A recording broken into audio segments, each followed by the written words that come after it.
The comfort of your favorite seat is now your comfy car selling command center, thanks to Carvana. It doesn't get any better than this. Your favorite seat's the best spot in the house. Make it even better by entering your license plate or VIN and getting a real offer in minutes. There really is no place like home.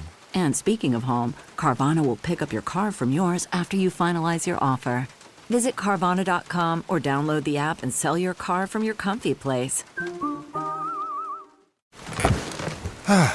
The comfort of your favorite seat is now your comfy car selling command center, thanks to Carvana. It doesn't get any better than this. Your favorite seat's the best spot in the house. Make it even better by entering your license plate or VIN and getting a real offer in minutes. There really is no place like home. And speaking of home, Carvana will pick up your car from yours after you finalize your offer. Visit Carvana.com or download the app and sell your car from your comfy place.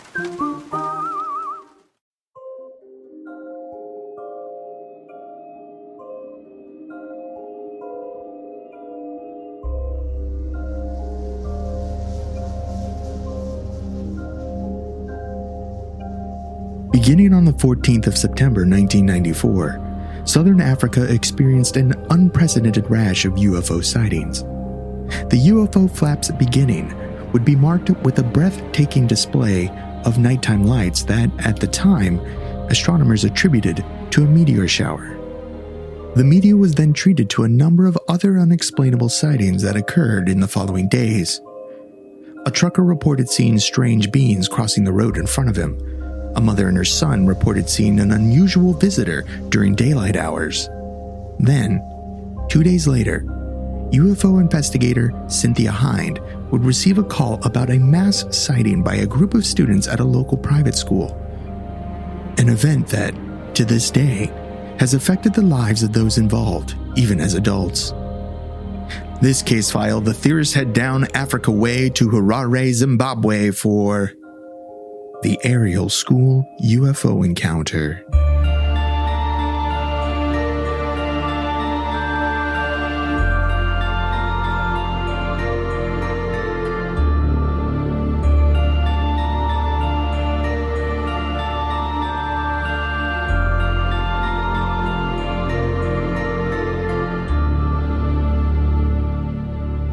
Welcome to Alien Theorists Theorizing Case File 203, the Zimbabwe Encounter. UFO Encounter, Ariel School, UFO. There's a lot of names involved, so brain's Phenomena. confused. Dun, dun, dun, dun. Phenomena. Dun, dun, dun, dun. Phenomena. Dun, dun, dun, dun, dun, dun, dun, dun, dun, dun, dun, dun, dun, dun. I'm Braden. I'm Zell. I'm Dan. And I'm Andrew.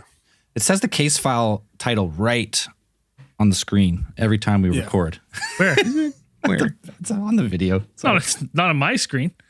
Oh. It's on the video. It's on the meme that was released today. I just look at this. I just look at this big picture of my own face on here. Isn't that what you guys do? You don't admire your own YouTube faces, the Skype faces? That's all I do. No, I make sure mine's blocked out. I minimize your guys's mine's. Cheers, Braden. Braden's got his own live stream separately of the show. It's just him. Yeah, I crop you guys out. He's got his own YouTube channel.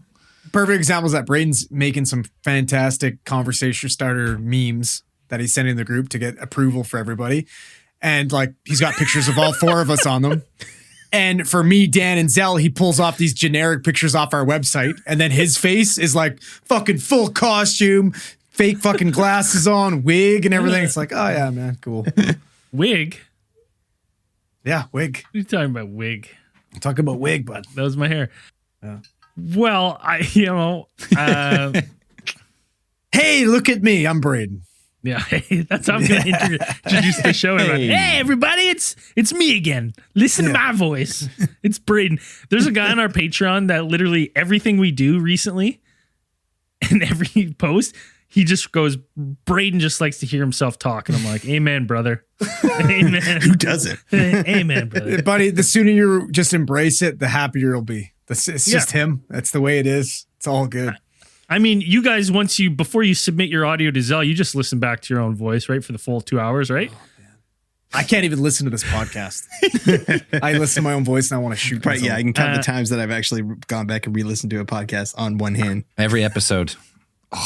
Well, because it sucks, dude.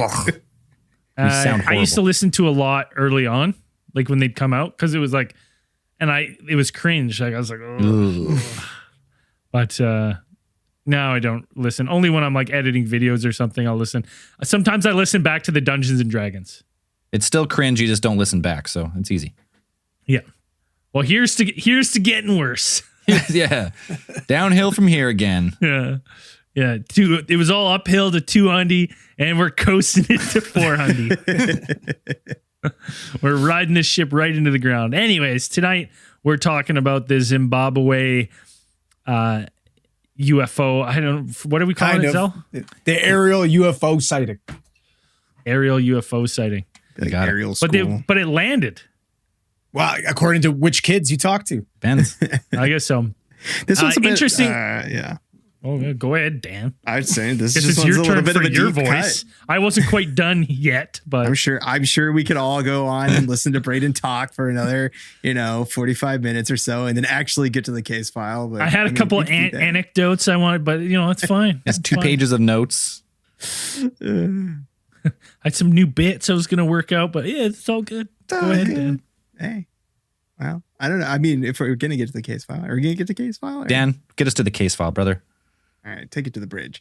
September 16th, 1994. This one's a bit of a deep cut. I would say I have heard about this one before. People asked us to cover this one. People have mentioned this one, and I know I had heard of it before. It made it onto the TV show Sightings. If anybody remembers that 90s, like early 2000s TV show in the United States, I used to watch it all the time.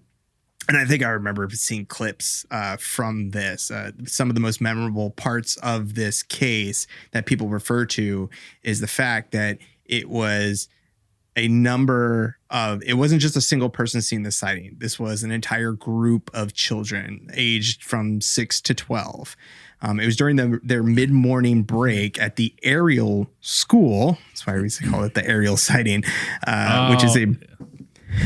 It makes more sense. It just clicked for him. which is a Ariel private School, yeah. elementary school in the Harare province of Zimbabwe. Nice.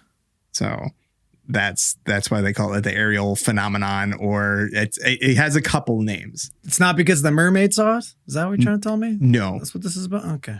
No. All right. no talking crabs in this one, unfortunately. That's fucking lame. I know. During their mid-morning break, all of the adult faculty of the school were actually inside having a staff meeting. So none of them actually witnessed what the children reported seeing after the event. There were probably around 200 children who were present at the time of the sighting. So 200 of them were outside on the school grounds. And then 62 of the children were reported to have seen something. I had read that with the 200, that included some adults and teachers as well. Like that 200 number was including like faculty, staff. Well, there was okay. 200 people there, but only Yeah. of the 60 were just kids. All Like I think kids, there was yeah. a lady running a candy cart outside, but she didn't see it either. Like that was the only other adult that was outside. Right. She was Yeah. the lady you're referring to was running the snack cart kind of outside. I know Braden probably remembers, like, or maybe not Braden, but I remember working in places like in foreign schools. And it's like you have like these ladies that just run like kind of snack carts and stuff during the lunch times Dude, that's in awesome. the canteen areas. So she was one of the first adults to actually hear from the children about something they had seen. So somewhere She wasn't between- having any of it. No. She was like, you just want to steal my candy, children. Like, get the hell out of here. I'm not falling for this. They're all crying. What she heard from the children was that somewhere between one and several silver balls or objects, or specifically some type of spacecraft, is what some of the children described later, appeared in the sky or darting about somewhere towards the back area of the school grounds. It some children say they actually saw it coming and floating in low, and it landed in a small copse of trees just outside the school property. And then you had some children actually report that they saw somewhere between 1 and 4 men. Some children described them as normal looking black men, or some of them actually described seeing small grays, the descriptions that they had. And later they were asked to draw what they had seen. Until one of them started moonwalking. Let out a cookie. Quick Michael Jackson. I think, yeah, there was also some reference to some similarities to Michael Jackson. And these beings were reported either standing atop the craft or beside it. And then actually a couple of the children described it actually seeing and encountering one of these beings, like very close encounter. And there is some report that some of the children received telepathic communications from the alien or one of the beings that was out in front of the ship, and that they didn't remember anything about this being speaking, but it gave them a very specific message, or a very actually like a type of intent they felt coming from this.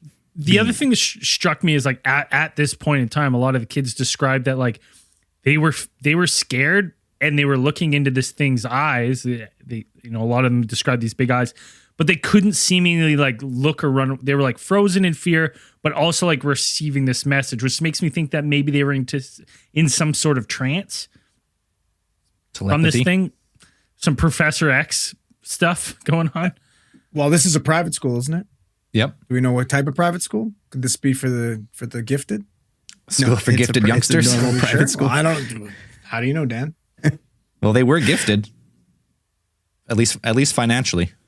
I remember listening to one of the lady that interviewed the teachers, and she said the kids looked like a snake. They were all sprinting back into the building all together. And she's like, if we would have practiced a fire drill, they wouldn't have looked so uniform. Right. So they definitely did run away at some point. I think after this thing leaves, that's when they run. And initially, because this thing landed in the bushes, and from, everything I looked into, there was like an area of the school. This was a little bit off limits to the kids because there was thorn bushes, animals and stuff. So like the kids, they didn't want the kids going into this area. Well, it's also Africa. So there's also things that'll kill you. Some kids went, this obviously I imagine the 60 went near, and immediately some turned and booked it. Like some of the younger kids were running for the hills right away. The little Andrews got the fuck out of there. Yeah, the smart ones. And apparently some of them were saying that the initial ones that just ran right away, they thought it was like a South African cryptid. Tokoloshi. Oh, yes. Or Tokolosh, which are small little zombie poltergeists or gremlins created by shamans who have offended someone. So they thought like these things were these stories they hear about as kids, these Tokoloshi or Tokolosh. The Tokolosh are taking the form of Michael Jackson. Yeah. They've come to touch us. Why is he moonwalking with a Pepsi? Easy. Hey, this would have been around. When was the Pepsi accident? 94? Early 90s. Early 90s? Either way. This happened in 94. This was 94. This. No wonder nobody fucking heard about this story. This is right in the middle of the fucking white fucking Bronco OJ shit. Like this, of course nobody heard about this. This is sick. Yeah, I don't give a shit about this. I want to know, is OJ, did he do it? Does the glove fit? Does the glove fit? You must have quit. Yeah, now if you're not watching the live stream, we'll there's a PDF that I'll put in the show notes, but it kind of shows like the school, the playground, and kind of where, because there's kind of multiple like landing sites according to the kids. It's kind of like a multi-event. See that? Yep. Oh yeah. So there's, I guess the school is up top on this. The school's on top. The school. You got a playground, and it looks like there's like paths running away from the playground, and surrounding that's like grass and brush, so like thick, like bramble. Right. And some of the kids actually ran over, or they reported running over from the playground itself. So they ran from the playground, like noticing that something that was up, like there's like a number of kids were in a tizzy or in a commotion. about when these things appeared. So some of them said they remembered running from the playground to go see what everybody was looking at. Yeah, so it says it's about 60 to 200 kids. So some of the kids were down kind of on these paths, and I guess that would make sense why not every kid was kind of focused on the same spot. That when I first read it, I was like, if they're all outside, one didn't more see, but I guess if, it's a pretty big area. If you think about like elementary schools, that I'm trying to I thought about that the same thing, and of all the elementary schools I went to as a kid, there was like multiple areas around the school. So it's like if that thing would have landed on a top field or lower field or what I mean? There was other areas where, I wouldn't have seen because I was playing what's a wall ball or whatever it's called. What's it called? Booty. Yeah. Booty. That's right. Booty. Booty or Foursquare. Booty. Fucking booty was the Foursquare. shit. Yeah, that's a good one. Right. So there and maybe it was up near the woods there. But to me, I was like, okay, well that makes sense. Like not every kid would, because they're obviously spread out on this field and in this area, the playground. So only the ones that are nearby kind of see it or notice it. Right. So the first real indication that you had that the children's encounter, that they saw something, they seriously believed that they had seen something, was that they returned all the class and they were visibly upset, like freaked out about what was going on. They were all, trying to tell their teachers about what they had saw, described what they had seen, or a bunch of other kids had said that they had seen. And like most of the teachers kind of wrote it off as just as as a teacher, you'd be like, okay, we got stuff we got to do today. we don't got time to talk about, how 4 Michael Jacksons jumped out and were moonwalking across there. So I mean, I'm going to go ahead and assume these teachers aren't overly concerned to just let so there's 200 kids in this school and one candy lady just like, yeah, kids, fuck off, do your thing, have fun, watch out for the lions. Not a big deal. Don't pet them. We're going to have a fucking meeting, which means we're probably having drinks in the fucking teacher's lounge. Don't bug us. Don't knock on the fucking door. Hey, man. Do your thing. Hey, being a teacher's fucking hard.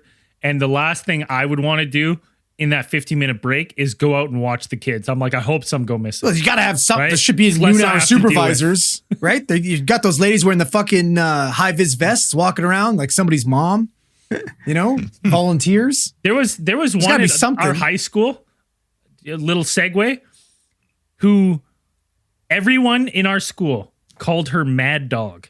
I remember Mad Dog. Like legit, we called her Mad Dog to her face.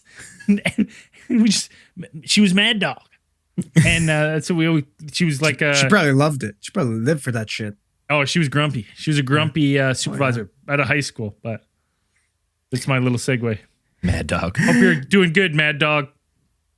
Some of the kids actually reported that they didn't really feel like the full impact of what had occurred, or they didn't really realize the significance of what they had seen. Some of them were still kind of in the stages of just, excitement and whatever until they got home. And until they got home, and started telling their parents, and the parents realizing that their children were visibly upset about something they had seen, they started calling on the school and asking them why their kids were so upset, what had they seen and what had happened. So this got the teachers up into excited about what was going on. And so now the teachers started to kind of freak out as well. And then, in order to either placate the parents or in an effort to kind of figure out what had gone on, it somehow got out to a local UFO expert named Cynthia Hind, who was invited to actually come and speak with everyone, the teachers and the students, about what had happened. Could you imagine the parents being like, okay, so first of all, you got some weirdo like looking Michael Jackson dudes hanging out the fucking playground offering kids candy, and there's no parents out there watching, taking care of my fucking kids? I'd be losing it too. Now, that's bullshit. What are the grades? This is in elementary school, right? So let's say what, like 6 to 12. 5? So grade 6 1. years. 1 to what's that? 6 to 1 12. to 5. They said, well, the kids were like 6 to 12. That's what they So said. Grade 1 to that's 5. fucking crazy. Ish. 1 to 6. I couldn't imagine the shit we used to get up to, man. Yeah. No supervisors walking around busting your ass. Like that would be chaos. Yeah, it'd be pandemonium. Absolutely. So Hind, who has since passed away in 2000, had publicly announced her experiences with otherworldly beings. So she had experiences with UFOs and in the past, and she kind of became dedicated to, after her experiences, to investigating UFO sightings in Africa, where she lived, on the African continent, in the area that she was lived. So Harare and Ariel, like the Ariel School, were not that far from her. So she was, happy to kind of, when the story actually took to the, I think it actually got picked up by the BBC news service in the area. And it was ZBC. ZBC. It was.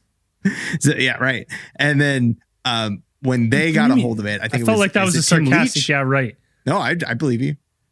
I just remember BBC. If it's ZBC, then yeah. I didn't believe you, but I'll believe you now. And I think Tim Leach was the main correspondent on it. And Tim Leach put out a call, mainly anybody who had experience in the area or who had seen anything, it had information on a UFO. And so she was happy to kind of call in and say she would lend her experience to the situation and go out there and interview some of the children about the ones who had seen something. So and she Tim got Leach, out there. Tim Leach is like a legitimate fucking journalist, right? Yes. Like, dude went and like covered actual like war zones and shit like that. Like, this isn't like they're bringing out the big guns for this. Yeah, it was legitimate news. It was something that happened in Zimbabwe, and it made a splash. So stop reporting on OJ for a second to fucking do something else. It's a big deal. I think this story definitely has an air when you start to hear it about, because there's so many kids involved saying this, that you're like, immediately you're kind of like, well, I should be able to get to the bottom of this fairly quickly because it's children. Like, you know what I mean? Like, I should be able to outwit some of these hooligans who are trying to make a funny of everyone here, right? And go ahead. Well, that's all I was going to say. Oh. And I think the story got a bit of a boost, or kind of was able to take a lot of notice because it was right on the heels of there was a very large and or at least a very prominent meteor shower that had taken place 2 days before the children had their encounter. And like it almost kicked off Zimbabwe's own little UFO mania, because you had people calling in and reporting different reports. Like there were actual UFO reports of people seeing like certain things that, large meteors, fireballs traveling through the sky. And so a lot of them, like, UFO was on the mind. It was in the zeitgeist. So I was reading something that they said that 3 nights before this incident, 2 airline pilots logged reports stating that they saw an orange glowing orb outside their left wing. And this was over Zimbabwe. Right. And then I think there was another report of some other people seeing some type of, or it might have actually been one of the children who reported that they had sighted some type of cigar-shaped object in the air on their way to school. Yeah, just like there's driving in a pickup, and they've seen a cigar-shaped UFO just on the horizon. So like multiple events leading up just before this mass sighting at the schoolyard. So Hind goes in and she interviews a number of the children and ends up like publishing some of the testimonies in her kind of newsletter of the day. And she wrote on kind of like the context of the situation. So Ariel School itself represents a large cross section of the actual, like the back then in the 90s. It's changed. The demographics have changed and shifted a lot since then, kind of reading up on that area for this case file. But during that time, you had the children, the students there, you had actual Black African children there from several different tribes from around the area. You had a cross section of children who were a mix of both Black and white families. You had some Indian children whose grandparents were from India. You had like specifically white children. A lot of them are in the interviews who are just Zimbabwean born, or whose parents had been from South Africa or Britain and had moved there since. So you had a very diverse background of children coming in with a lot of different lot of different cultural references for them, like to kind of think. So that's where you get some of the kids believe that these were the Tokoloshas, like you get that. Some of the children were, when they saw this, they recognized when they were drawing their pictures, they draw pictures very representative of your typical UFO, like your very disc. So when they were asked to illustrate things that they had seen, like it was very like the disc, the saucer shape with the raised bubble in the middle. Like a lot of children drew that kind of representation of what they saw. Yeah, here's two drawings, two separate kind of like, one's like more like a spaceship, like rocket style, and one's more of that standard disc shape. So did you slip one of your drawings in there? Those are actually both my drawings. I'm just trying. I'm trying. I got a new side project, stick figure UFOs. Shitty drawings by Zell. Now, the thing that I had read, Zell has the 100 Crayola box. So he's got with the fucking sharpener on the bottom. Oh, you know Yeah. it. Oh Yeah. fuck!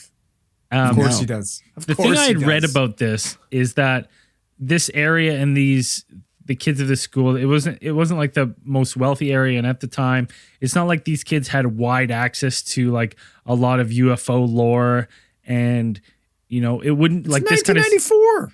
Yeah, but These kids know who fucking Marvin the Martian is. This is Zimbabwe, fucking, right? It's not. It doesn't matter. They still have Looney Tunes. They know who fucking Marvin the Martian is, or they've seen Flintstones. They know who fucking the Great Kazoo is. I'm saying they've seen alien. Not all of them before. have. Right? The majority of them. There's not a lot of money here, right? So not a lot. The of majority these of kids them have seen representation of an alien saucer by 1994.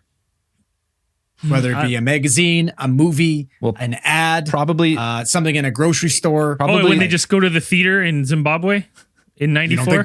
You don't think there's theaters in Zimbabwe? Well, it was this group of kids perhaps probably did, because these were like, this was a private school. It was probably not super cheap, so not like just any family could send their children here. And like Zell's on the right track, because a lot of kind of one of the points of contention that people have with this case file is that Hind, when she does her kind of write up and lends her view on the sighting, she kind of cites that these children don't have a lot of experience with UFOs. So the fact that they saw these things and that they drew these things, how would they possibly be exposed to some of these? How would they know these unless it's something that they had seen?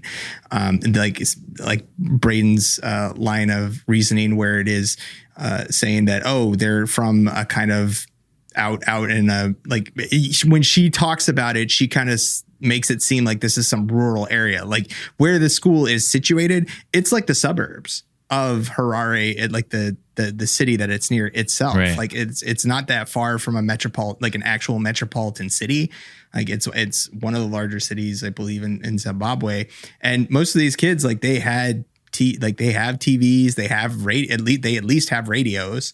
And so, maybe some of the kids didn't necessarily have the full cultural reference as some of the kids, because some of the kids in their interviews, one of them definitely says like it looked like a UFO, and like one of the other students that they're interviewing goes, yeah, look, a lot of the kids were saying it looked like a UFO, and like, well, the other kids are saying it looked like a UFO. He's like, you know what a UFO is? Like, yeah, I know what a UFO is. Well, here's the thing: was the interviews not done after they had the UFO person come and talk about their experience?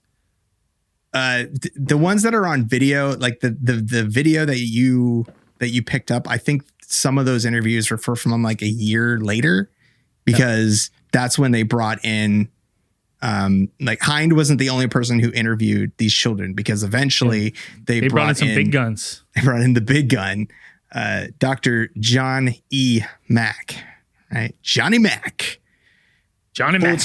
Pulitzer Prize winning author. He wrote a study of Lawrence of Arabia, which is a great movie. If nobody's seen it, unreal movie. Watch it. A lot of Passport to the eyeliner, Cosmos, The Believer. He's got a couple other good UFO books and abduction books. I think there's one called Abduction. Yeah, he was a tenured professor of psychiatry at Harvard Medical School. So he was a Harvard professor at the time, and he had had experiences in his life which had led him to develop an interest in the alien abduction phenomenon. He began researching in the early 90s, and he had written a number of books that Braden already mentioned about the actual phenomenon itself. And his stance seemed to be, or summed up, seemed to be that it might not, something is going on. Whether or not these people are actually being abducted by extraterrestrials is still kind of, he's still kind of up for debate, but he's like, something is going on here. Whether it's physical, extra dimensional, there's still room to hypothesize, and it brooks farther study. That was his kind of stance on the whole thing. So he was able to get, Hind got in contact with him somehow, and he brought him in to come in and interview these children, use his experiences, which he had a long experience with interviewing people with, I think some of his specialties were interviewing, I think it was like, he was like a suicide, I think, kind of psychiatrist and things like psychotherapy and things like that. So he was going to come in, interview these children about what they had seen, and try to, glean more information about whether or not these children had actually really seen something. And, he came in, and there are videos of him. They took videos of his interviews with many of these children, and you see him talking to these children, and they give him answers about what they saw. So I don't know necessarily, do we want to talk about the interviews, or do we want to talk about the... Well, let's just before we take a beer break here, we kind of skipped over it, that Hind actually got soil samples taken. And then analyzed free of charge from the University of Zimbabwe. They look for a bunch of different anomalies, and they did find some stuff that are like, oh, this kind of seems weird, but nothing really out of the ordinary. So we kind of jumped over that. So I just want to quickly push that in. So they did actually take some soil samples, and because they took it serious. They're like, all right, these kids probably seen something enough to be like, we've seen something. Now we'll get to maybe like what they actually seen. Can you elaborate why? Like what was, so nothing came back, but what was weird about it? They didn't really say. From Hind's newsletter that she printed out, she mentioned that there were some anomalies in the soil samples, but not enough to be like, yeah, that's weird, but not weird enough to be, they didn't elaborate on it more than no, that. They said they were going to send them out for reanalysis at another facility. I think they were going to send them to like a mining and excavation, like a very like a specialized institute to get it redone, but then there's nothing. I don't think they heard anything back. Which is weird, because you think like any anomaly would be like, wow, this is big enough to like even just show a little evidence that something here is a little bit bizarre. But I think it was like, oh, like this is like there's higher level of like nitrates. It's not like radiation or something like, particulates in there that are not supposed to be there. It was just kind of stuff that's like, this is unusual, but not unusual enough to be like, that's really fucking weird. Anything abnormal though would be like, this points to the fact that there's 60 people here that witnessed something, and there's a small irregularity. Like this should be important. Well, I read one random article, and they're like, okay, the anomalies could have been like, because there was roads constructed, so it could have been something as simple as like someone spilled, like there's oil spilled there a long time ago, or like it wasn't just soil, there was like some other particulate in the sample. But then it was never really investigated further, so it wasn't radioactive or... It's too bad. Yeah, it wasn't enough to kind of set off any like alarm bells where people are like, we really need to get this checked out. It was more like, this is kind of weird, but not super 60 witnesses weird. weren't enough. I guess not. But before we get a little deeper into the case, we're going to take a break, grab a beer. We'll be right back. That's not just the sound of that first sip of Morning Joe. It's the sound of someone shopping for a car on Carvana from the comfort of home. That's a good blend. It's time to take it easy, like answering some easy questions to get pre-qualified for a car in minutes. Talk about starting the morning right. Just like customizing your terms so your car fits your budget. Visit Carvana.com or download the app to experience car shopping the way it should be. Convenient, comfortable. Man, that sunset is gorgeous. Grill, patio, sunset. Hard to get better than that. Unless you're browsing Carvana's inventory while you soak it all in. Oh, burger time. So sit back, get comfortable. Carvana's got thousands of cars under $20,000 just waiting for you. I could stay here forever. Carvana, where car buying meets comfort meets convenience. Download the app or visit Carvana.com today. We're back. Talk about Johnny Mack, Pulitzer Prize-winning author, who came in to interview a lot of these children throughout the school. So the number of children that I interviewed, I don't think there's an exact number because I don't think there was an official write-up of his interviews with the children. You do have video documentation of some of the interviews that he had with the children, and probably some of the ones that are probably the most poignant. And so the children that could remember the most, he ends up talking to and asking them a lot of questions about what they had actually seen. Mac met with these children to lend some context to the situation, is that he met with these students about 2 months after the event had occurred. And there's a little bit of difference between Hind got there as soon as she could, and did her interviews. And then Matt got there and did his, and there's tiny little bits of difference between the two interviews that you could kind of get into and kind of be like, well, I'm not really sure. The interview techniques that they both used are differ, I think, because Hind did a lot of her interviews with groups of children. Right. Had in groups of 3 or 4, I believe. And then you had Mac, who conducted some of his interviews one-on-one. Which makes more sense because you wouldn't interview a couple suspects together, because then if one is telling a narrative, that could bleed into the other ones. So it would make more sense to take them separately. So it's for me, Johnny Mack had, he was fighting an uphill battle because of the previous interviews where these kids were, interviewed together. And obviously we're talking about it. It's harder to get them isolated and get what each one actually saw and what they actually saw and versus what they heard, Yep. That's interesting that they were interviewed together first, because it's the damage could have already been done, right? They could have already overheard basically a big telephone game, right? Right. Yeah. They were sitting in the same room listening to that story, and the kid's oh, well, yeah, well, I probably saw that too. I remember right a couple houses down from my school, somebody said that there's a witch that lived there. And one night we saw the witch sitting at a picnic table, which was a fucking umbrella, but whatever. We all thought we saw a witch. And then, and that shit spread through the school. And then 2 weeks later, everybody thought a fucking witch lived 2 houses down from the school. Right? It does happen. Yeah. Right. Especially with kids. And there's some of the stuff that bothered me about some of the interviews, conducting the interviews of this kind of, and these types of subjects. I would think that, you definitely would want to interview the kids more one-on-one. So John, Matt, and Dr. Mack took the approach that I would think the standard academic approach, or, the more, the more legitimate approach, interviewing them one-on-one and trying to get them to, get their stories straight and how you could do it. When I was watching Hind in the videos, when she was, I think that was Hind, I believe, who interviewed the children, she had them in a big group. She took them out by the class, and they were all outside, and she's interviewing them and asking them how they felt, who here felt scared, and then see a couple kids raise their hand, and then everybody raises their hand. Right. So it's kind of the kids kind of look around, you kind of see them. You want to fit in, right?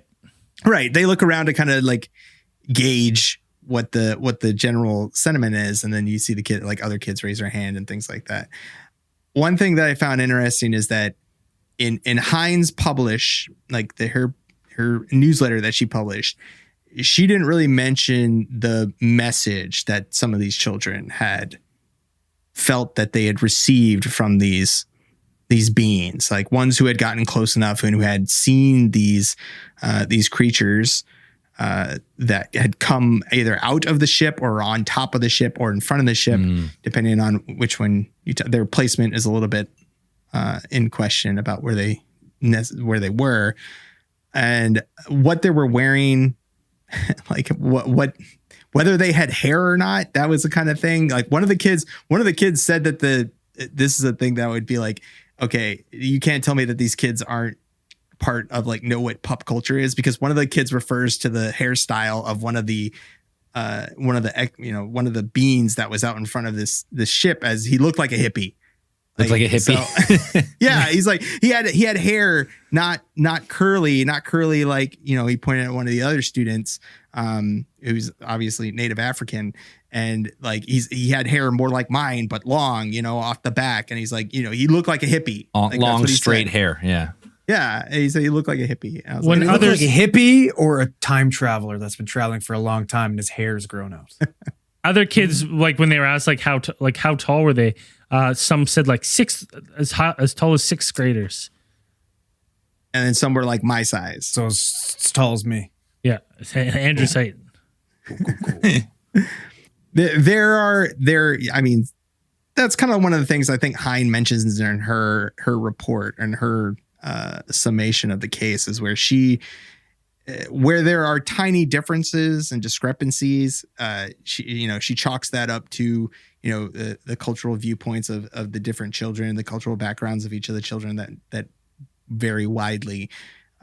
But she says like the general, like some of the similarities can't be ignored, where it's right. that, you know, some of these kids said that these beings resembled what were essentially grays, and a couple of the interviews you have one or two children talking about the unusual eyes that these creatures possessed. And it was like, you know, when they were asked to describe what they look like, they kind of move their hands in a big, large, elongated shape, you know, like they're wearing fucking Ray-Ban wraparounds, head and like they're this, like up and to the back, head like this, eyes like this. They kind of said like, right. So yeah, there's a few different kids that said that. Yeah. And you had kids who were drawing, you know, they asked them while they were filming to draw what they had seen. You had a couple of kids drawing out what looked like your typical gray, you know, the large head with the oversized black eyes. And, you know, one of the kids who was drawing that picture, he said that, you know, he's like, oh, you know, Mac is talking to them, having the kid draw. I assume just to like get the kid to relax and kind of, you know, naturally answer questions as best they can, and being like, okay, does he have a, you know, he draws the eyes, spends a little time drawing these big eyes, these oversized eyes, and like, but he leaves like a spot in the middle, and he's like, oh, did he have pupils in his eyes? He's like, no, he had like a white spot here on both eyes. So I mean, you could maybe chalk it up to like a reflection, maybe. Whether it's, you know, we've talked about it before, whether the grays are like, maybe it's actually like a spacesuit of some type, and those are, you know, coverings or something like that. Right. So it could be something like that. But that's one of the parts that a lot of the UFO investigators kind of emphasize, is that a lot of these kids described grays, and like, you know, how many of them would have seen like what a gray was. And I you know, something that stood out to me during the videos is like, I mentioned it before, is that kids already knew what a UFO was. And a lot of kids, they said like the ones who had first saw it, or some ones that had first saw it, they're like, it looked like a UFO. And then some of the kids who kind of like are secondhand, they're like, oh no, like I knew something was going on when they came to us and they said it looked like a UFO. And so it's like they already think that it's a UFO, you know. So they only interview a number of kids. They don't have all, you know, of the 60 kids that are reported to have seen this thing, at least in the video that we watched. There's not that many that they seem to talk to. I mean, they talk to those ones who have the best recollection, or, you know, perhaps the most impactful story to tell. The interesting thing, though, too, is like you said, like most of these kids already knew what UFOs were. They knew what aliens were. But like I'm trying to rack my brain right now and like think of the first thing, like as far as representation of a typical like alien gray in pop culture. And like what's the first one that pops in my head? And honestly, it's fucking Roger from American Dad. Like 1994, man, if you would have asked me what an alien was in 1994, I'd been like, oh, it's a jacked mouse with a robot arm and he's coming from fucking Mars and he rides a motorcycle. Right. Yeah, I don't know what I would have thought. Yeah. Like I can't think of, or like, like the Great Gazoo, all that type of shit. Like I can't think back to my first representation of an actual like alien gray or something that somewhat resembles that. Maybe E.T., right? But E.T. scared the shit out of me, so I blocked it out of my mind for the most part. But I don't know. Yeah. Yeah. And a lot of these kids, you're not, of the ones who said that they saw these beings, the ones who, there's one or two girls that they interview and they talk to them about actually looking at one of these, like making direct eye contact and having the feeling of being noticed by this alien. One of them, both of them report, being scared, like feeling fear. They were scared because they didn't know what this thing was. They'd never seen anything like it before. One of them said that she could feel some type of like an impression that this being wanted to take her at some point during the encounter. That's how she, when Mac was interviewing, asking her, like, why did you feel scared? What did, she felt like this thing, she could tell by the way it was looking at her that it wanted to take her, or she felt like it wanted to take her. It didn't. Felt ominous. Felt this ominous feeling of fear. One of the other girls reported like feeling when she got home, she felt a terrible feeling come over her when she was at home. And she said that she felt that some sort of impression or communication was exchanged and that this being was giving a message of, to kind of sum it up, that the world was in danger. She kind of gave them this environmental, ecological warning about taking, the gist of it being that humans aren't taking good enough care of the planet, that they aren't, that they need to change their ways in order to maintain some sort of balance on the planet, within the planet or on the planet. When they say this alien had hair, was it green hair and like a mullet? By any chance? Did it give them rings? No, it didn't give them. It didn't tell them the power is yours. Okay, well, that's fair. They didn't. I don't remember them saying that. So maybe I missed it. It's interesting though. Like that's a common theme. That like how many times have we seen that? They usually come down and warn us that we're ruining the planet, or the pets. They come down and say that we're gonna blow up our own planet. They're hovering around nuclear war bases, that type of shit. Yep. Right. Like it's interesting because when I heard that, immediately in my brain I'm like, it's okay. So you're coming with this grave warning to say like, the world is in danger. You need to change the way this and that. It's like, so why are they showing up at a fucking schoolhouse with a bunch of kids to warn them, right? If we have all this technology to come down to this school or to come down to this planet, right? And then which started spinning, my brain started spinning out of control. And I'm like, what if this is like a fucking John Connor incident? Oh, right. Like what if they're coming to down like some Skynet shit, or like one of these kids is going to become a fucking mogul and is going to destroy the planet. We got to talk to them and we got to fix this shit now. The other thing that I thought, I was on the kind of the same wavelength as you, because at one point, one of the kids says like their message that they received was that where we were going with technology is dangerous. Right. And if we keep it's dangerous. And I right away, first off, I went, fuck this guy. He just flew in a fucking craft and he's talking to you with his mind and he's going to tell you technology is dangerous. Like, fuck off, buddy. I want a flying craft. And then, but then I was thinking some Skynet shit. Then I not so much John Connors, but I was thinking some sort of butterfly effect where it's like, and then I went even a little further where I was like, maybe these things, to bring it back to Dr. Mike Masters and what his theory that aliens are just time traveling versions of us from the future, that they've gone back specifically to a schoolyard because they're just it's some sort of butterfly effect that they're trying to try to fix something, right? And that's why they're kids. So maybe not necessarily there's a kid there that's going to become a billionaire and change things, but maybe telling those school children through whatever knowledge they have from the future, they think is going to cause a big enough butterfly effect to get to the right people. It's interesting that it's like if you have that technology, like we have fucking time travel, all this, like, you know, wouldn't you could probably help a little bit more, wouldn't you think? Like you could actually like implement some change or do some things. But maybe you destroy your timeline in the future if you come back and you interfere too much.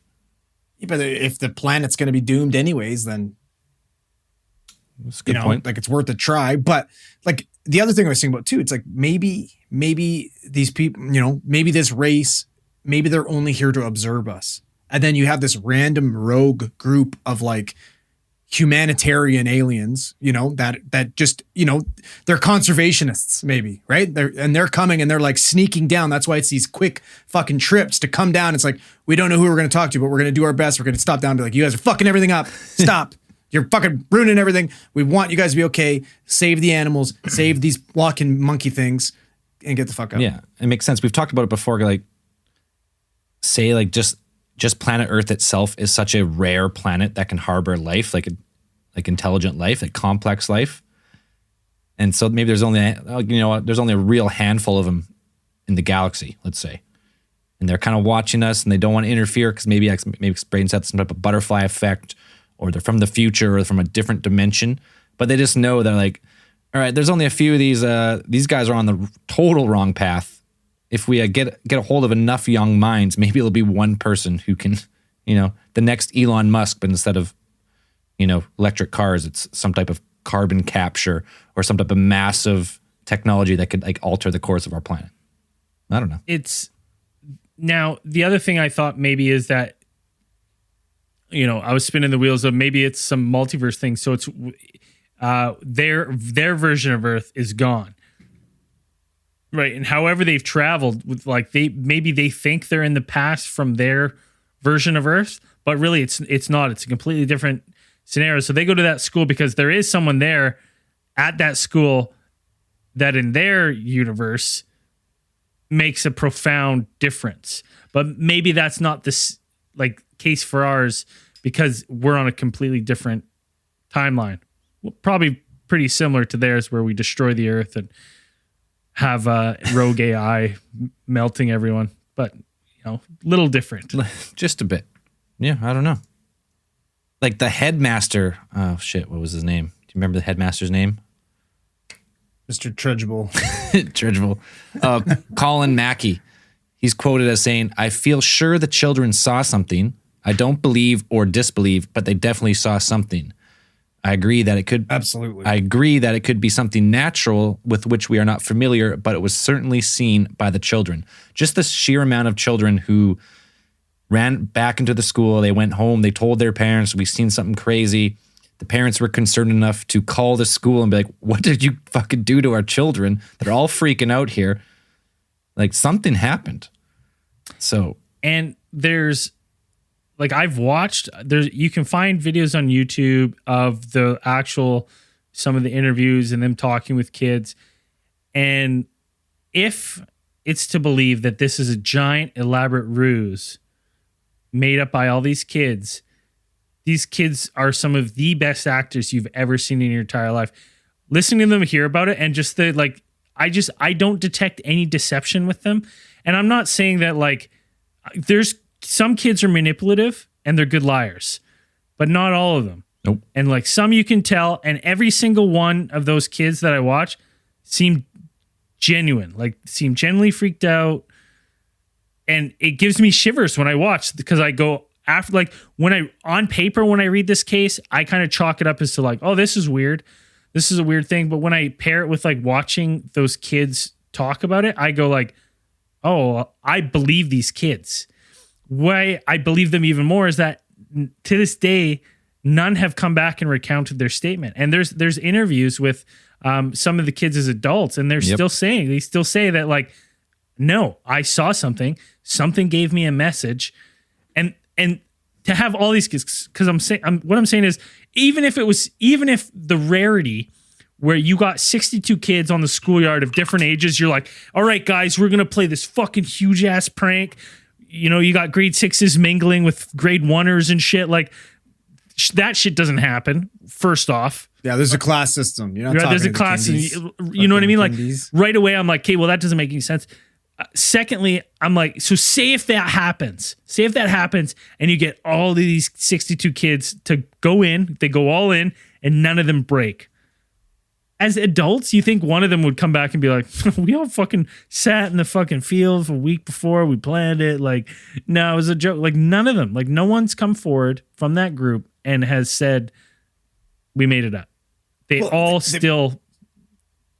Like that one little girl at the interview, she looked like she was maybe 8 or 9 years old. And they're like, so like, you know, what did these aliens tell you? They're like, well, they didn't tell us anything, but I thought that maybe we need to start being better to our planet and, you know, so on and so forth. Then he's like, well, did you have those feelings ever before you had this encounter? She's like, no, of course not. She's 9 years old. What kind of 9-year-old thinks that shit? It's other than 94. Greta Thunberg or whatever.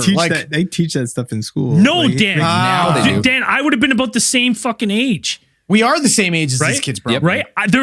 I'm telling you, I knew nothing about the dangers of technology or.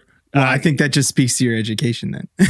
94 down. Dude, in 1994? Come on. I was like Dare you. 7 years old. They had finally discovered that climate change was a bad thing, like not long No, before but this. not climate change, but the fact that like pollution, recycling, that shit's been around since like the 70s. Oh yeah, the reduce. Yeah, but she's not sitting there looking at the interview being like reuse, Yeah. reduce, and recycle. No, like but he she's does, she's so I was bothered by the this way little that girl's he- having an existential crisis at fucking 8. Like I was a little bit bothered by the way that he asked some of those questions. Like some of the ways that he answered, like he asked the questions were seemed to be a little bit leading about what he said. And I think not him per se, but I think some of the ways that people worded the interviews and what some of the kids reported seeing and like what they felt, I think is kind of overblown a little bit, because I found a little bit interesting that in Hind's initial interviews, which were earlier than Max, none of the children, and it's not written up in her thing. If you go back, there's no mention of communication or any type of thing going on between the beings during the encounter or after the encounter. beans. Yes, the beings. Beans? Now, Dan, Beans? to counter your point, I'll just say this: that like in the courts and stuff, if there's ever like a crime where a child has to testify, a lot of the times, you know, whereas like you and I are adults, they like lawyers can't ask leading questions to get an objection. That kind of stuff is pretty loose for kids, and they do ask leading questions to kids because one, most of the time the kids aren't going to lie because they're scared, and if they are lying, usually you can tell because very quickly by asking them lead questions, you can start to like confuse them if the story's made up. And so they do ask children leading questions, like even in the court of law, just because kids aren't that deceptive. Like Right. they're not And as I would also say deceptive in that's a adults. completely different setting than from like a thing of asking them about. Who would have this thought kind we of got thing. I fucking would be Matlock that's on a the little podcast bit. here? It's Dun, dun, it was just the dun, way dun, that he was dun, asking dun, some of the dun. questions, where he was like asking them like very like, did you feel sad? Did you not just like how did you feel? He kind of gives them like he offers That's them leading like, question. I will say this, Dan. I will say this: under pressure, if in a setting where a kid's nervous, if you ask how do you feel, they say I don't know. That's what they say. They say I don't know. Always. So that's why you go. Were you happy? Braid's got a lot of Were you experience in sad? this. Yeah. Listen. Do you want candy? No, Hey. you don't know. What do you mean? Just come in the van. It's fine. Yeah. it's all good. Yeah. Easy. You scared? Easy. You scared? No, but so it's like those questions are asked. That they do lead questions. I took a law when course they in always college, ask him, Dan. like, did you feel scared? They don't give him like Community they don't give him college. like a spectrum. Like they just like, did you feel scared? And it's like, yes. It's like, well, okay. Like, How It's scared just the did way you some feel? of I have objections with some of the way the methodology was applied, but I can't really fault And it the judge because would have said like you overruled because it's Right. it's kids. Well, I'm also saying that yes, but also, to your point earlier, John Mack was kind of working. He didn't have much to work with because this is 2 months after the fact. Yeah. These kids had these encounters. So anything that's already there, the kids have already gotten their story straight, or they've had their experience of whatever it was. If it was some type of You would have broke one. You would have broke one of the kids. not when it's been 2 months and they they've didn't interview that reinforced one. it. Like they mutually That's why they pick and reinforced choose. it. Like it's just Yeah, but kind of one of the solidified, parents maybe. would one of the kids would have told one of the parents this almost gets too big for me for it not to be real. Like, cause it's like, then the parents are like all the parents, if it's a ruse and you know what I mean? One of the kids goes home and is like, is it a ruse? They're like, they're lying to their parents now as well. Like not one kid has gone and be like, no, we made it up. And then if that kid told those parents, that parent would tell everyone. They'd be like, well, it's also they like fucking made it up. that we know of. Like, I don't know. It's one of those things where you had 60 kids, but in that video that we have is the only real like evidence that we have of the interviews. Like I said, I would have liked to see, John Mack is an academic. I would have liked to see an actual like academic write-up of this, like the interviews that he had, like transcripts of the interviews. I would have loved to have that on hand, but couldn't find it. That would have helped a lot. And I feel like that's something that should have been provided if he was approaching it with real academic interest, and it didn't happen or seemed to. I don't, none of that stuff's readily available. And so it's hard to be like, okay, those kids that you interviewed in that, 30-minute video that we watched, is that all of them? They said 60 kids they had 60 kids that saw it, but you also had a video, in that video, you had segments where they were interviewing all the kids in a group, and you're like, who saw the UFO? And like 10 of them, the whole group that they had just raised their hand, but not all at the same time. Some kind of look around and be like, oh, boy, did you feel this? Yes. And you have kids like answering in chorus. And I'm like, that's not how you interview Someone could make this into a movie. You had to leave out the kids that were fucking drooling and stuff. Like, yeah, kids who aren't, kids want to get they want to make it the snack time, man. Like you're cutting into my snack time, my recess. Like I don't want to get the F out of here. Yeah. Let's get into final thoughts. Well, here. just before Braden, you just mentioned movies. I just wanted to give a quick mention. So we talked about how some of these kids were interviewed as adults, and it's actually called The Phenomenon. It came out last year. And if you go, it's right at the end of the video, and they actually claim this because this is a series of a bunch of events. They got Rendlesham, they got all these other events we've talked about, and at the end of the movie, they use this one as one of the main pieces of ufology in this video. It's called The Phenomenon 2020, and also in preparing for this case, we were trying to reach out. His name is. Where is it? Randall Nickerson. He's been. Is this a guy? He came on Rogan, right? Yeah, he was on Rogan. Yeah, was he? He was there with. Anyways, they've been working on this. He's been working on this movie for years. Like he went and investigated this whole thing, and he has this thing.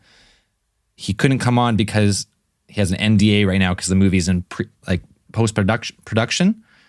But when it does come out, maybe we can bring him back on because he is going to be the leading researcher. He spent the most time, I think, of anyone on this topic. So, we'll follow up sometime in the future here when we can. Awesome.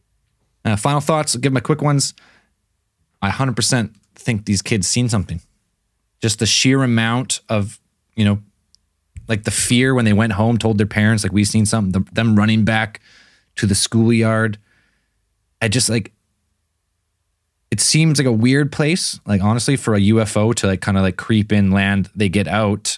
But maybe it was. We talked about those theories of different dimensions or some type of. They're trying to just incept an idea into humanity, and like they don't want to interfere too much, perhaps.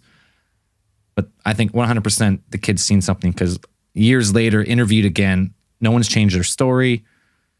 I can't say it's aliens for sure because. Obviously, it's a tough one. Like we've talked about all the interview practices that might not have been to textbook, or not, the best way to get solid information out. 100%, I think these kids seen something, and hopefully we can get one of these directors on in the future to give us a little more insight.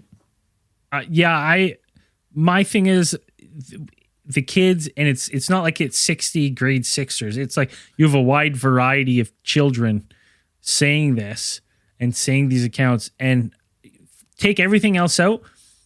Kindergarten through grade sixes, they don't work together. They don't play together. They don't like, they're not cooperating. You know what I mean? Like, to me, that part strikes me as like why I believe they did see something. I'll go as L2. Like, I don't know what. I like to lean, because of the messages that were given, I like to lean into like a Mike Masters theory, where this is some sort of future versions of us coming back and just maybe trying to butterfly effect change something.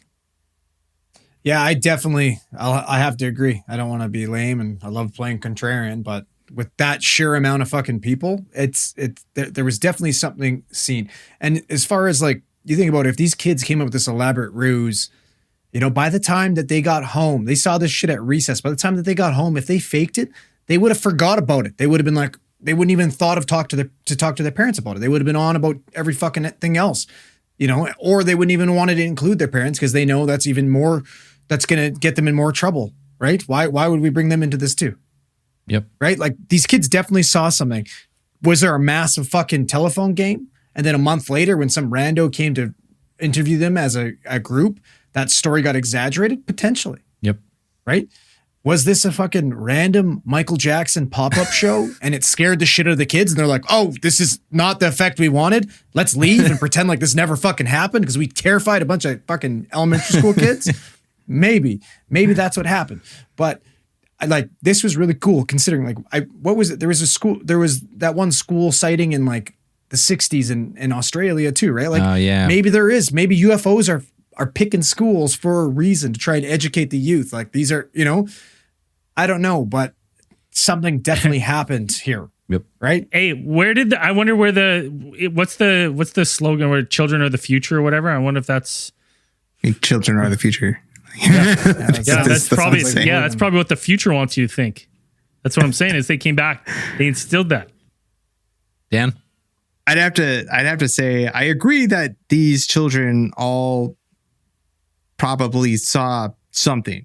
We mentioned before, there's a lot of discrepancies about what the kids actually saw. Do we have some sort of fucking siren? We're on the same page? Do we have some confetti that shoots off? I do have problems about, you know, again, how the methodology, how some of the interviews were approached, and how some of the things in that. I don't agree with the Malawi Medical Journal academic article that came out, where they kind of lumped this in with episodes of mass hysteria. I went over that academic. That's one that kind of they attribute this like 6 lines to this, right? Yeah, they give it like, they say, oh, it's like mass hysteria. There's a event in, you know, Harare, Zimbabwe, and they give like 6 lines to it, and it's like, that doesn't gel with all the other ones that you're putting there, where it's like people were, you know, kids were having illnesses, and it's like, you know, you could chalk it up to psychosomatic, whatever, that kind of stuff. It doesn't really gel with the other ones that I went through that article. So if the kids saw something, I still think it could be like a couple of them saw something, and then it just, like Andrew said, it could be some type of the telephone game that it kind of went on. Again, you had 2 months for these kids to kind of do this. UFOs, it's not like this was, I can't say this is exactly like spontaneous. If there had been nothing coming, like leading up to this, like I had mentioned before, like UFOs were already in the public mind. Like they had that meteor shower behind, which actually, that, you know, in the 2 days before, which actually ended up being like a chunk of like space trash, like space junk that had, like, I think it was like a booster rocket from a spacecraft that had launched earlier, and that had burnt up. And so you had this, you know, that stuff was already in the public mind. So you had these kids leading up to it. If they saw something, it might have been, I don't know, it could have been road workers, could have been something. Like we said, you know, we kind of emphasize, and I think a lot of people will focus on the kids that saw, like, drew these like grays, but you also had this other kid who said he was close enough to see hair, like on one of these. Yeah, one of the girls said they were within 3 feet, like arm's reach. Yeah. And some of the kids said that, you know, that these creatures, what they saw, these figures were on top of the ship. Were they in front of it? Some said they saw a lot of silver balls floating around. Some of them said they saw one long craft. Not Robert Phantasm. Robert Taylor. What was the big silver balls? Robert Taylor or Robert Palmer? Phantasm. Robert Taylor incident. Robert Palmer is addicted to love. Robert Taylor is the Scottish dude that saw the fucking the balls. The bulls. Yeah, But Robert Taylor, I could yeah. definitely see that maybe these kids saw something, and maybe there was a small section of them that actually saw something. And then once it starts rolling, and you get the parents involved, and they're all freaking out about that the kids saw something. Kids might have had just all solidified it, all reinforced. Did you see something? It looked, because you had some of the kids who are aware of what a UFO was, because one of the kids in the interview that I focused on that jumped out at me was some of the kids, when they came in, they said that they saw a UFO. So it's some of the kids already know what a UFO is. And then once they tell everybody else, that all just like Andrew said, it's the witch that lives two rows down from the fucking school. That's what they saw. That's what everybody thinks that they saw.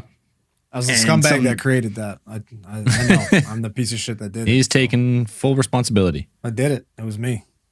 But, it's been a long time, so it's really hard to get enough information on this. Again, I would have liked to see a really hardcore, solid academic approach had been taken. That would have been nice. But John Mack didn't have much to work with when he was out there. So I'll leave it as just that. I think he did the best with what he could.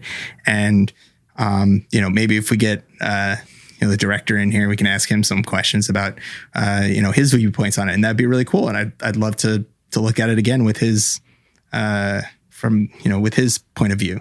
Oh yeah. Fun case though. Highly requested. Definitely. It's good to look into.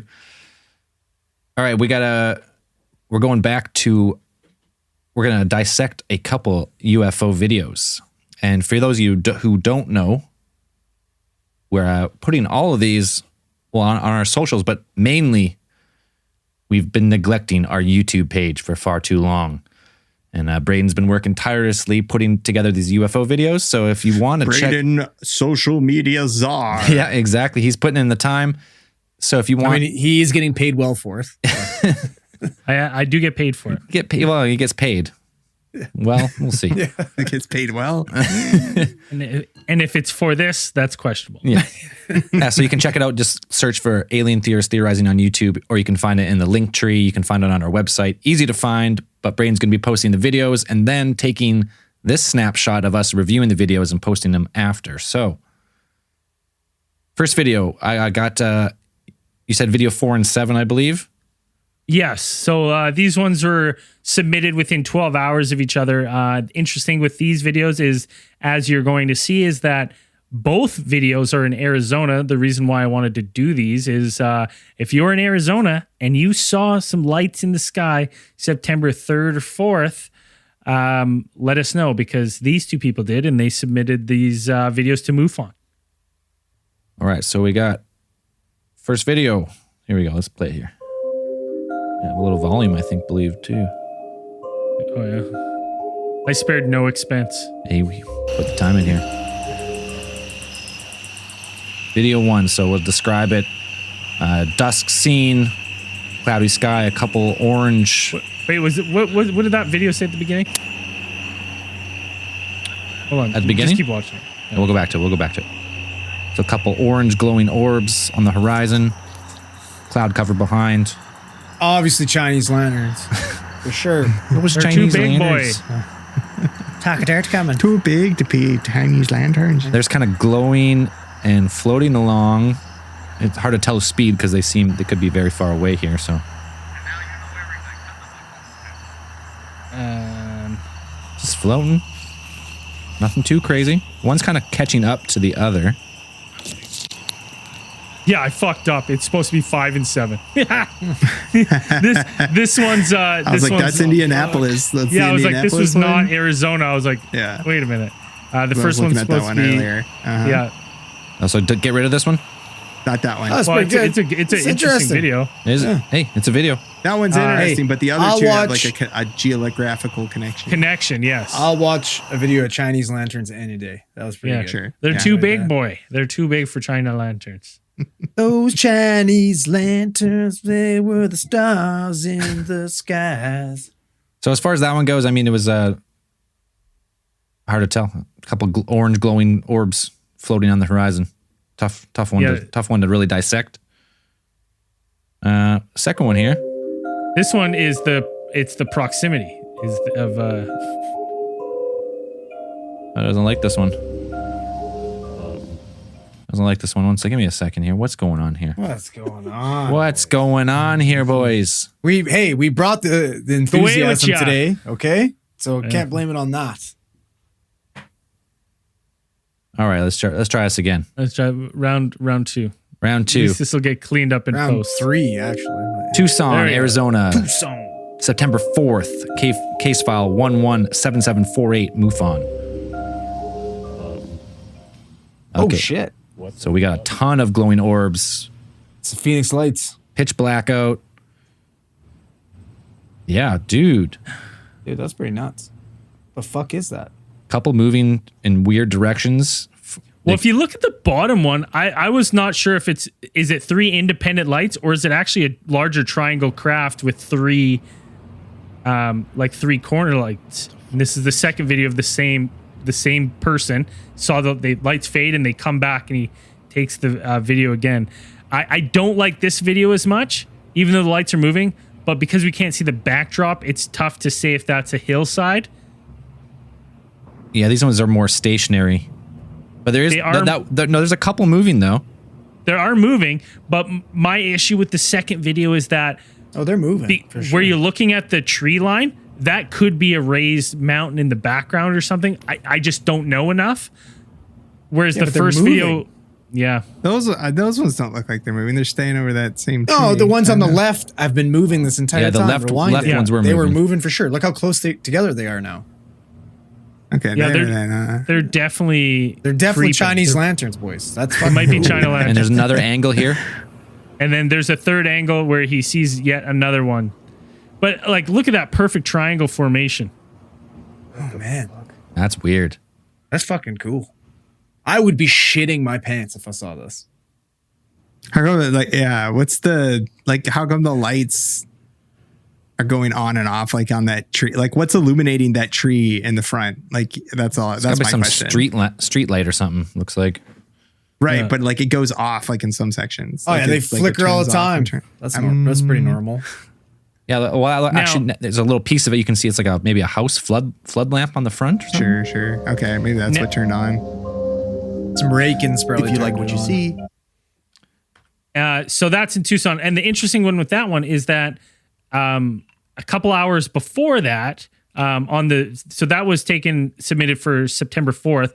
And then a couple hours before that, in the evening of September 3rd, someone in Mesa, Arizona, saw very similar lights in the sky, and they also submitted it. And the reason I thought those two were interesting was just because of the how close they were in proximity and how similar they were into what you see in the video. Sorry, Zell, I know you're trying to prep it last second here. Hopefully I talk long enough for you to pull up video 5. Video 5? Oh, I thought Yeah. that was 2 videos. That wasn't. Well, Brayden gave me the wrong No, video. man. Let's hear. Okay, well, let's do it on the fly here. We can do whatever we want. Yeah, I gave him the wrong Our 2 podcast, videos. God damn it. So that's 3 videos that's all from Tucson, right? And now, Dan, do you know I'm not from Arizona. I should have looked this up. I don't I'm know not from what's Arizona the either. This may You're surprise from you. America. You should know Yeah. these Oh, things. yeah, that's right. I am from America. I am expert on all America geography. Yeah. I've been there. What do you want to know, Braden? I went there once. So this is interesting. It's only an hour and a half drive away From the first from site? Mesa to Tucson, right? From Mesa And to Mesa's Tucson. All right. Mesa looks like a suburb of Phoenix. okay. I think that's where me and Amigo Grande stayed when we went to watch the Cardinals versus the Lions a couple years ago. Right. And did So- you see Chinese lanterns? No, but they fucking tied is the word. All right, we got video 5. Let's put video 5 up here. So a little bit So of this was taken on the evening of the 3rd. So, a couple hours before the Tucson video. Mesa, Arizona, just before Mesa. Mesa. Sure. Pretty sure it's All right, so different It is angle. Mesa. You can see it's earlier it's before nighttime. You got 3 Dusk. lights on the horizon this time. You got street lights kind of shining down. Oh, this guy's finger's right. He knows That is he's not pointing an at it for us. airplane. Those are not planes. I'll take his word for it. What the fuck? What the fuck? I'd be saying the same thing. The way they're in line with the streetlights, though, it kind of looks like they're just like streetlights further down. And they're not really moving, these ones. Or they don't seem to be. Yeah, this one's No, not as they're like- convincing of the lights. No. It's hard to tell if they're moving because, yeah, they're like well And the back other ones there. were orange. But I mean, these ones definitely aren't moving. Like, it's kind of weird. Like, they don't seem to be moving. And they're directly in line with this fucking streetlight. Yeah. yeah, above the building, like to me. Dude, they're but they're hovering. definitely- They're hovering, he says. Okay. But still, it looks like three. It kind of looks like the one light is two lights in one. The top light there, like they're merged together, maybe. But it's hard to tell because we're looking through like lens flare of like flood lamps off the street here. So, I mean, that one on the very. I mean, that definitely is that one on the very right. That looks like a street light. It looks like there's something underneath it. I can't really. yeah, there's a look at bunch it of too lights close. below it that are definitely lights off that building. Okay. yeah. Yeah, the angle's not as great on this video, but It's not scoring as high on the Gimlin scale. yeah, lower on the Gimlin scale for No. sure. It's lower. Yeah. I'm not buying that one. But I don't know. That video goes on for a while, but I'd have to, I would just like to know. For me, like, I would look more into it. I just need some information, like, which direction they're facing, what street. Like, I would go into Google Street View is your friend. Like, I could be like, pop on there and be like, okay, what's out there? I'd like the exact temperature of the evening. I'd love the exact timing. Yeah, I'd love the smell humidity, of the wind. Everything. approximate humidity, cloud overcast, percentage of cloud overcast, if flight you- schedules from the, at least 3 airports within the vicinity would be nice. That'd be cool. If you're in the Phoenix area in early September, if you saw lights in that time, let us know. Or people who let us know, like just people who saw lights, let us know, right? I want to see if there's more people in that area in that time frame that saw these similar lights in the sky. send us your Definitely videos. Mesa. Kay has confirmed that it's Mesa. So Yeah, I believe them. I had no idea. Whole mess of nothing. Mesa. it's definitely Mesa. They're too big for China lanterns. Too big for Chinese lanterns. Away with ya. Lanterns. Oh, hey, what's All right, up now? what else we got to do here? Uh-oh.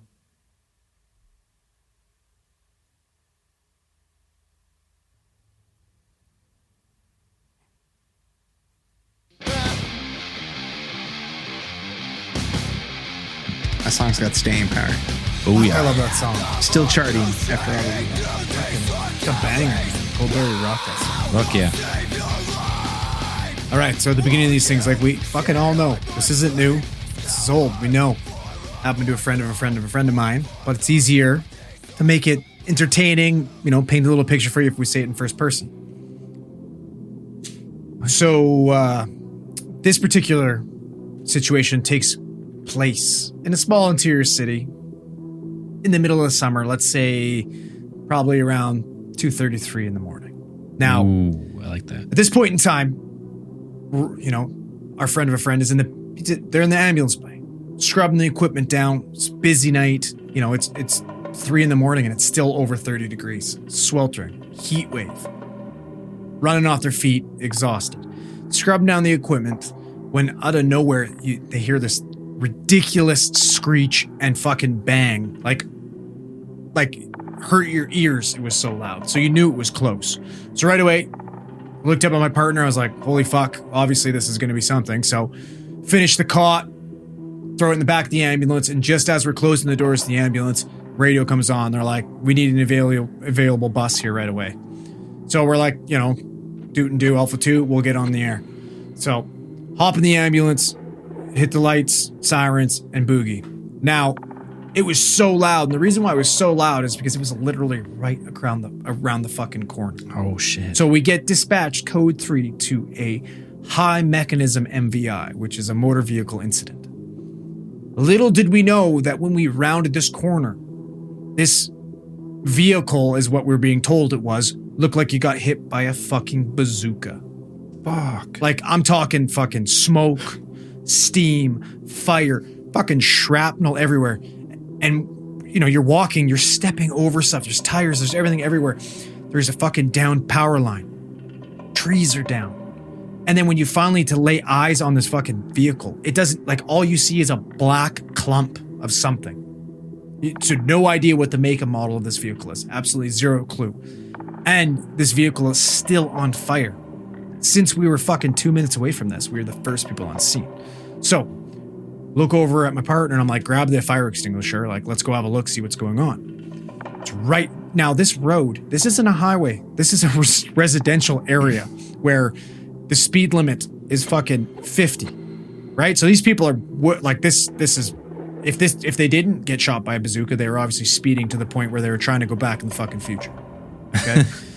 So, right, we get my partner to grab the fire extinguisher and we go. Obviously, by approaching this scene, you're like, whoever's in this vehicle is obviously deceased. This is not sustainable for life. Like, there's no way somebody survived this.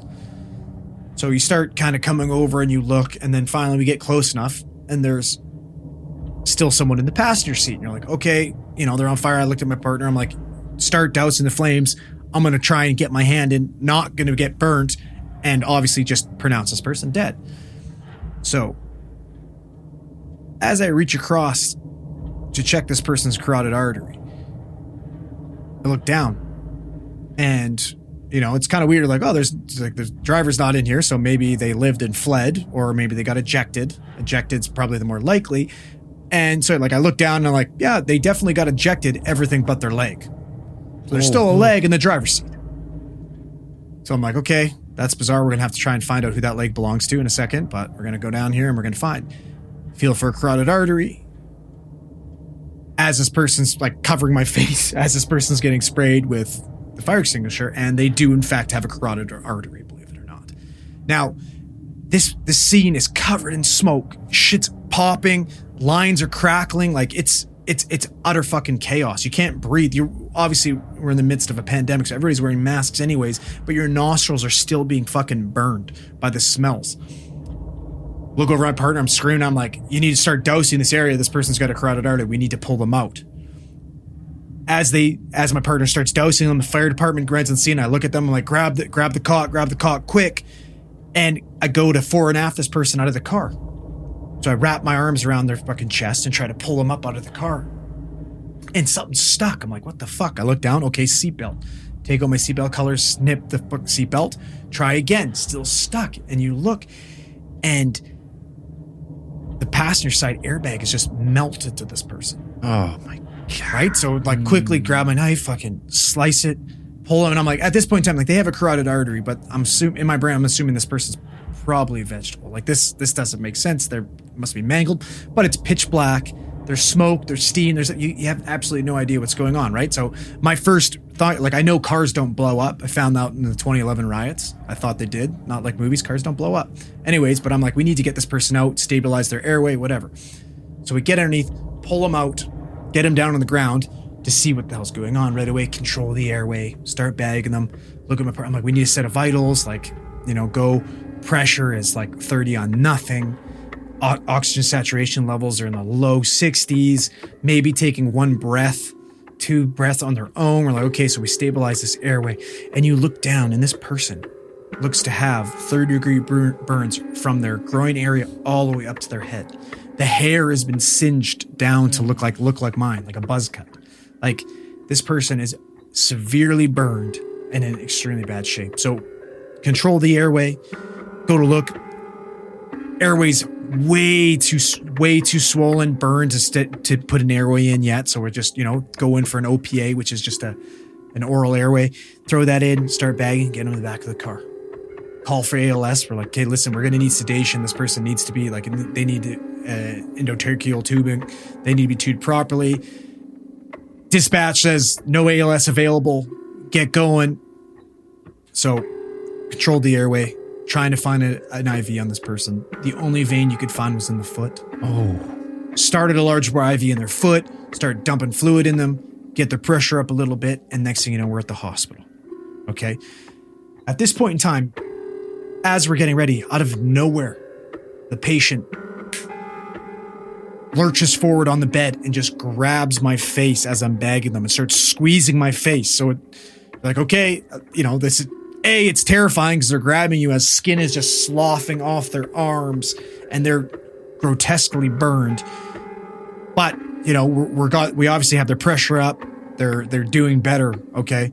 So potentially they were super hypoxic, or maybe they were knocked unconscious, whatever. They're semi-conscious at this point in time. Rush them into the emergency room. Do a quick report to the emergency doctor. And this emergency doctor is fucking Batman.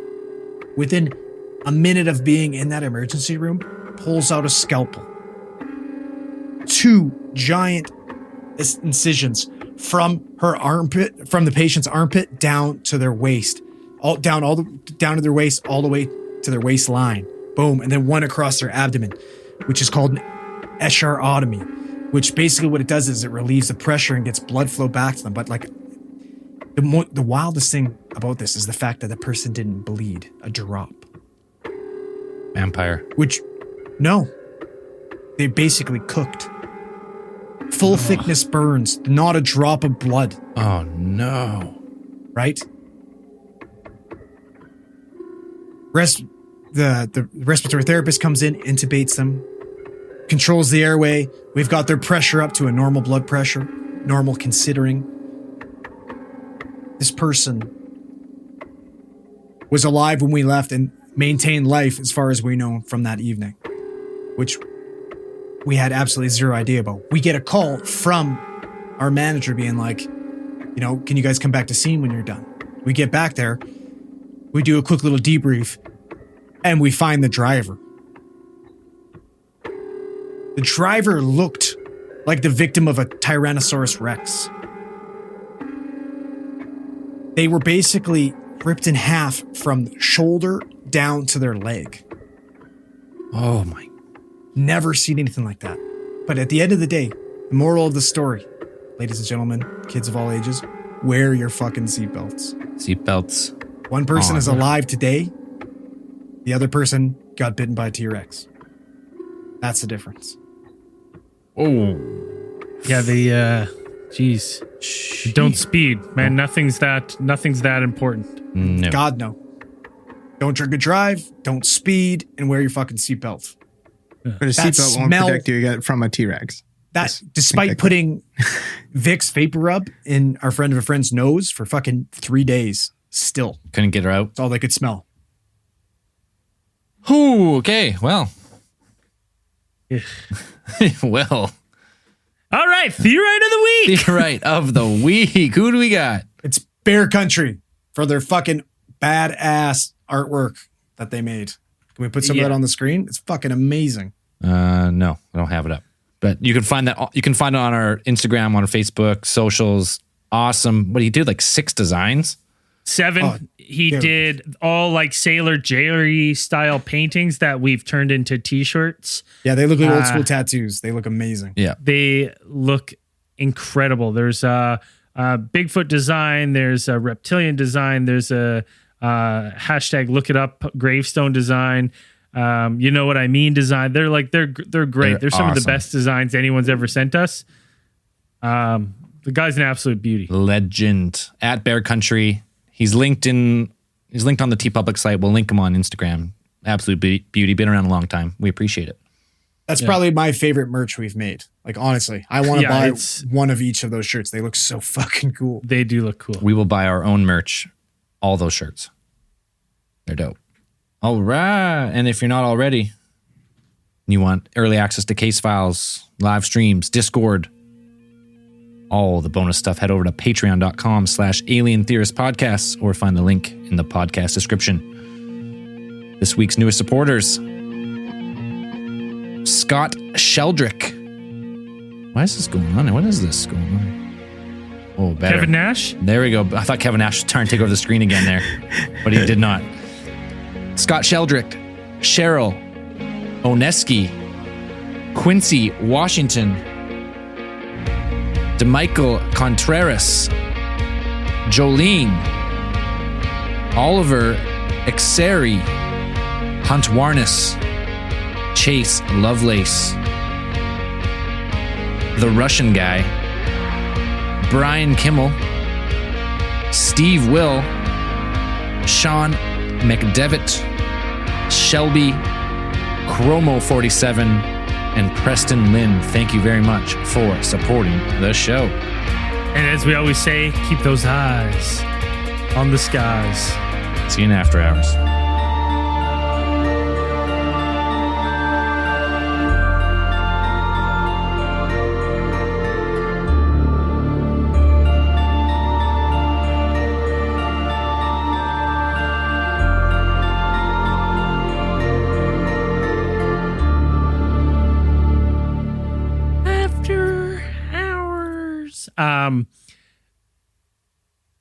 So I was talking to, I ordered a second webcam.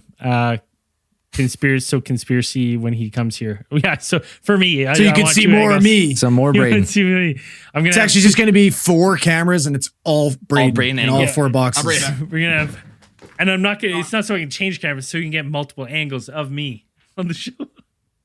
There's nothing from the back. Yeah. Well, from the back's my best. That's the best view, buddy.